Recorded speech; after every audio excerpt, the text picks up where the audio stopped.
Assalamualaikum, salam sejahtera. Hari ini, murid-murid akan didahkan dengan fokus cemerlang Sains SPM 1511/2 bahagian C, iaitu merujuk pada soalan 11 dan 12 pada kertas sebenar soalan Sains SPM kertas 2. Saya, Cikgu Zizan bin Yahya, Guru Sains SPM dari SMK Hosba Changlun, Kedah. Soalan 11 dan 12 merupakan soalan pilihan. Jawab mana-mana satu soalan yang murid-murid rasa boleh mendapat markah penuh, iaitu 10 markah. Soalan ini merupakan soalan berbentuk kemahiran berfikir kritis dan kreatif, iaitu KBKK. Jumlah markah bahagian C ialah 20 markah. Sekarang, cikgu akan bantu murid-murid memahami soalan-soalan strategi KBKK. Terdapat 3 jenis soalan KBKK yang murid-murid perlu faham, iaitu yang pertama, mengkonsepsi, yang kedua, menyelesaikan masalah, yang ketiga, membuat keputusan atau wajaran. Aras kesukaran bagi soalan KBKK adalah tinggi.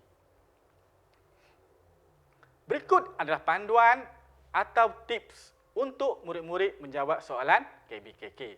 Yang pertama, kuasai fakta dalam buku teks. Kedua, sentiasa amalkan teknik menjawab soalan. Yang ketiga, berlatih menjawab mengikut kehendak soalan. Yang keempat, berikan jawapan sepadan dengan markah yang diperuntukkan. Dan akhir sekali, kuasai glosari atau istilah sains. Sekarang, cikgu akan membimbing murid-murid memahami soalan tentang mengkonsepsi. Mengkonsepsi bermaksud membuat, mengimlakkan ke arah membina pengertian, konsep atau model berdasarkan ciri-ciri spesifik yang saling berhubung kait. Bagi menjawab soalan mengkonsepsi, murid-murid perlulah yang pertama, kena pasti maklumat. Yang kedua, kena pasti 2 atau 3 ciri konsep sepunya. Yang ketiga, hubung kaitkan ciri sepunya untuk membina konsep awal. Yang keempat, kena pasti contoh dan bukan contoh. Dan akhir sekali, bina konsep sebenar.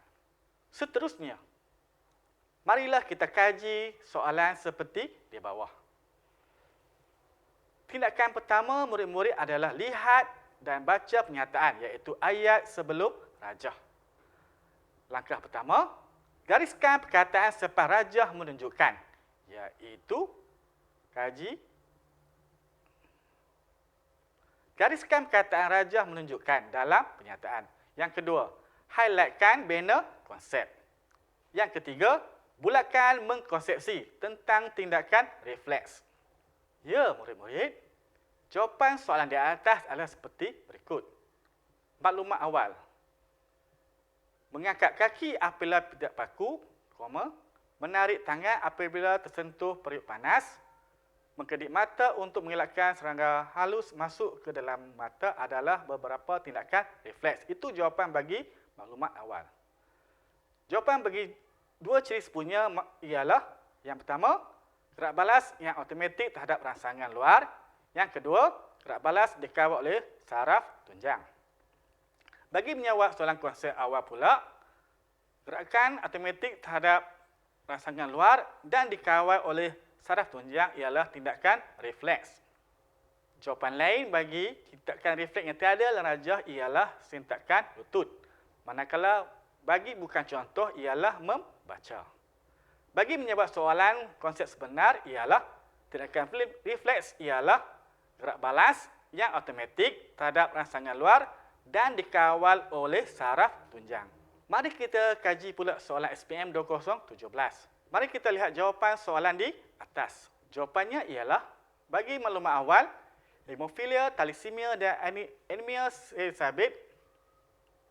Hemofilia, thalassemia dan anemia sel sabit ialah 3 contoh mutasi gen.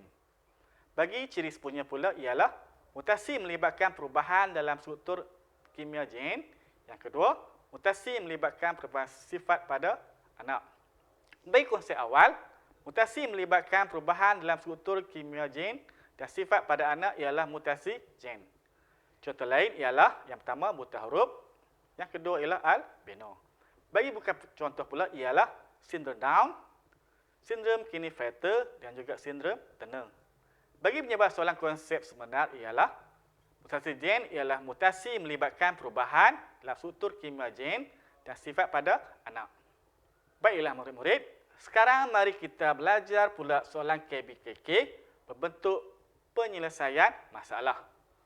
Penyelesaian masalah merujuk kepada mencari penyelesaian yang tepat secara terancang terhadap situasi yang tidak pasti atau mencabar ataupun kesulitan yang tidak dijangkakan.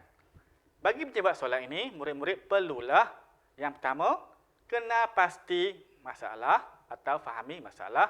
Yang kedua, penjelasan tentang masalah.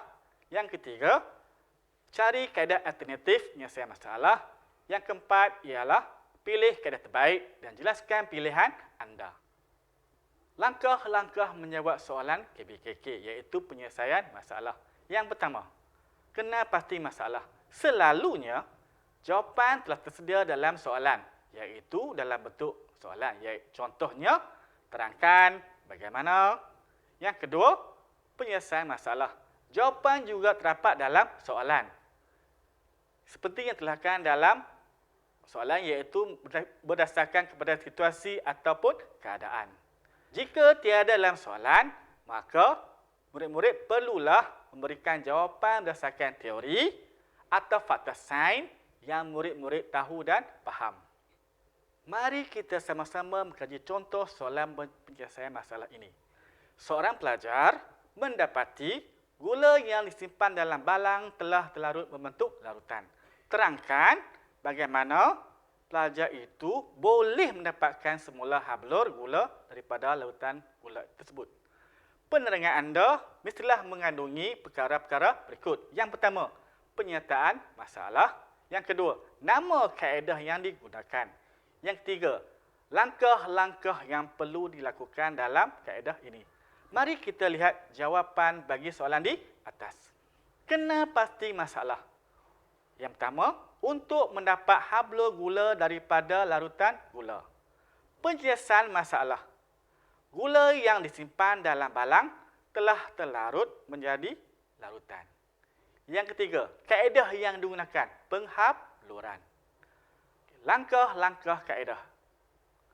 Yang pertama, panaskan larutan gula sehingga tepu. Yang kedua, sejukkan larutan gula tepu pada suhu bilik. Yang ketiga, turas larutan untuk mendapatkan hablur gula. Yang keempat, bilas larutan gula dengan sedikit air suling sejuk.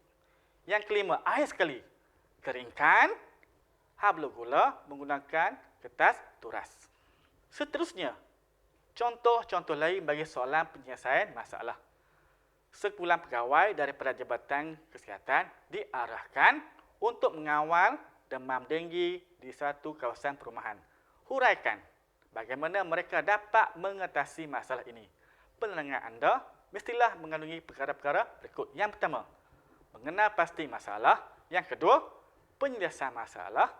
Yang ketiga, cadangkan 4 kaedah untuk menyelesaikan masalah itu. Kenal pasti masalah. Jawapannya ialah untuk mengawal demam denggi di suatu kawasan perumahan. Yang kedua, penjelasan masalah. Denggi disebarkan oleh nyamuk Aedes. Jawapan tiada dalam soalan. Yang ketiga, kaedah penyelesaian masalah. Yang pertama, bunuh nyamuk dewasa melalui semburan. Yang kedua, bersihkan kawasan pembiakan nyamuk. Yang ketiga, bersihkan longkang yang tersumbat. Yang keempat, ditutupi permukaan kolam dengan minyak. Dan hari sekali ialah bela ikan gapi dalam kolam. Seterusnya, soalan KBK yang ketiga iaitu membuat keputusan. Membuat keputusan merujuk kepada memilih satu alternatif penyelesaian yang terbaik daripada beberapa alternatif berdasarkan kriteria tertentu bagi mencapai matlamat yang ditetapkan. Bagi menjawab soalan ini, murid-murid perlu menulis jawapan iaitu yang pertama, tujuan matlamat. Yang kedua, kenal pasti alternatif untuk mencapai matlamat. Yang ketiga, menyusun alternatif mengikut keutamaan. Yang keempat, menilai alternatif yang dipilih. Dan akhir sekali, memilih alternatif terbaik, iaitu membuat keputusan. Yang pertama, tujuan. Yang kedua, analisis alternatif pilihan atau kaedah. Yang ketiga, urutan pilihan mengikut keutamaan. Dan akhir sekali ialah keputusan. Format penulisan keputusan ialah pertama sekali ialah pilihan pertama, tujuan dan juga sebab atau alasan. Mari kita lihat contoh soalan membuat keputusan. Pembantu perubatan ingin mensteri gunting dan pisau yang akan digunakan semasa pembedahan. Terangkan 3 kaedah mensteril alatan perubatan tersebut.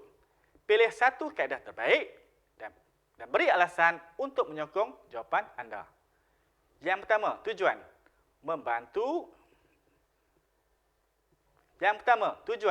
Pembantu perubatan ingin mensteri gunting dan pisau yang akan digunakan semasa pembedahan. Jawapan yang kedua, analisis alternatif. Minimal 3 kaedah dan juga penerangan. Yang pertama, dididihkan dalam air yang mendidih. Terangannya ialah suhu air mendidih 100 darjah Celsius dapat membunuh bakteria pada gunting dan pisau. Yang kedua, dipanaskan dalam autoklav. Gunting dan pisau distimkan dalam autoklav pada suhu 120 darjah Celsius di bawah tekanan tinggi selama 20 minit. Ini dapat membunuh bakteria serta spora yang ada pada kedua-kedua alatan itu. Yang ketiga, disinari dengan sinaran radioaktif. Sinaran gamma digunakan untuk mensteril pisau dan gunting kerana ia dapat membunuh bakteria dan sporanya. Urutan pemilihan mengikut keutamaan. Yang pertama ialah dipanaskan dalam autoklav. Yang kedua, disinari dengan sinaran radioaktif. Yang ketiga, dididihkan dalam air yang mendidih. Akhir sekali, keputusan yang dipilih ialah dipanaskan dalam autoklav adalah kaedah terbaik untuk mensteril gunting dan pisau kerana ia dapat membunuh bakteria dan sporanya. Malah, ia adalah selamat dan mudah dilakukan oleh mana-mana pegawai perubatan. Membuat keputusan atau wajaran. Sinaran radioaktif digunakan dalam teknologi pemprosesan makanan untuk meningkatkan jangka hayat makanan. Pada pendapat anda, adakah sesuai sinaran gamma digunakan dalam memproses makanan? Berikan alasan untuk menyokong pendapat anda. Bagi menjawab soalan ini, murid-murid boleh memilih jawapan setuju atau tidak setuju. Mari kita lihat jawapan bagi yang setuju. Yang pertama, pendapat setuju. Alasannya, yang pertama, mempunyai kuasa penembusan yang tinggi. Yang kedua, tidak mencemarkan alam sekitar. Yang ketiga, boleh membunuhkan mikroorganisma. Yang keempat, boleh memperlahankan proses buah menjadi masak ataupun bercambah biji benih. Yang kelima, tidak membahayakan kesihatan manusia dalam dos yang rendah. Yang keenam, kesegaran, tekstur makanan dikekalkan. Dan akhir sekali yang ketujuh, tiada tambahan dalam bahan kimia. Bagi calon yang menjawab jawapan tidak setuju ataupun tidak sokong, alasannya ialah yang pertama, boleh menyebabkan kanser. Yang kedua, boleh mempersunahkan sel-sel dalam badan manusia. Yang ketiga, boleh menyebabkan mutasi. Yang keempat, boleh menyebabkan kecacatan fetus. Yang kelima, boleh menyebabkan kematian. Yang keenam, boleh menyebabkan pencemaran sinar radioaktif. Dan akhir sekali yang ketujuh, boleh menyebabkan kerosakan organ-organ dalaman. Ya, murid-murid semua, sebelum cikgu mengundur diri, jutaan terima kasih diucapkan kepada pihak PPD Kumabasu dan juga tim ST Sains Daerah Kumabasu segala atas tunjuk ajar. Terima kasih.